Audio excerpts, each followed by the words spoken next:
என்னடா அது பழங்காலத்து வீடா இருக்கு.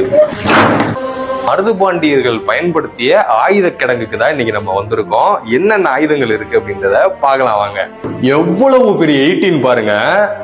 கிட்டத்தட்ட 300 வருடங்களாயும் இந்த ஈட்டி இன்னுமே ஷார்ப்பா இருக்கு. இது வந்து சின்ன கரலாக்கட்டை. அடுத்து இது வந்து பெரிய கரலாக்கட்டை. இது வந்து கிட்டத்தட்ட ஒரு 50 கிலோ இருக்கும். இதை தூக்க முடியுதான்னு பார்ப்போம். தூக்கிட்டேன் நண்பர்களே, ஒரு வழியா 50 கிலோவை.